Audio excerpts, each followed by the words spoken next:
ভোরের আলো ফোটার সঙ্গে সঙ্গে আমরা উঠে পড়লাম আরামের বিছানা ছেড়ে। তো চিকন খাল বেয়ে বাঘের পায়ে ছাপ ধরে আমরা যাব 1000 বছরের প্রাচীন স্থাপনায়, যেখানে আমরা বাঘের মুখোমুখি হতে পারি। কারণ এই স্থাপনাটি বেশ উঁচু জায়গায় হওয়ায় বাঘের জন্য এটা আরামদায়ক স্থান। তো আমাদের সাথে ছিল বনে চলাফেরা বিষয়ে অভিজ্ঞ কয়েকজন ভাই। তো পাড়ের কিনারায় ওঠার সাথে সাথে একজন ভাই আঙুল দিয়ে ইশারা করে কি যেন দেখালো। আমরা সবাই হঠাৎ থমকে গেলাম। তিনি আঙুল দিয়ে তখন দেখালেন কাদামাটিতে একটি বিশাল পায়ের ছাপ। উনি বললেন এটা খুব বেশি আগের ছাপ নয়, হয়তোবা খুব কাছে আছে ও, ধীরে ধীরে জানালেন তিনি আমাদের।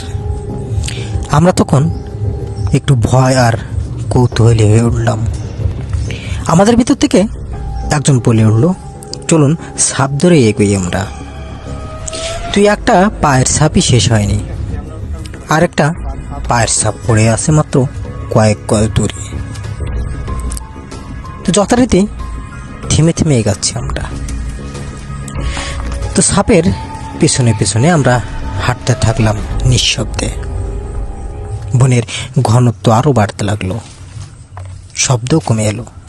কেবল পাতার খসখসা দূরের হরিণের হুঁশিয়ারির ডাক আর নিজেদের নিঃশ্বাসের শব্দ।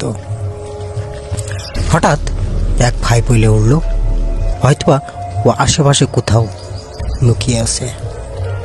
তখন আমার হাতে থাকা সাধারণ ফোনটাও যেন আমার চেয়ে বেশি ভারী লাগছিল।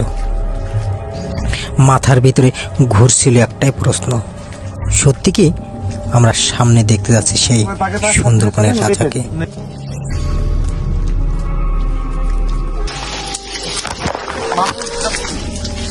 ওই সাইড দিয়ে গেছে, ওই সাইড দিয়ে ঘুরে, ওই সাইড দিয়ে জোলাই কাদা মারছে না বলে ওই সাইড দিয়ে গেছে।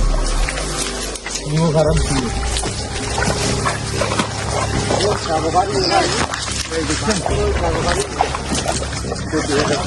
হাঁটতে হাঁটতে কিছুদূর গিয়ে আমরা একটা প্রচুর ঢিবির মতো দেখলাম।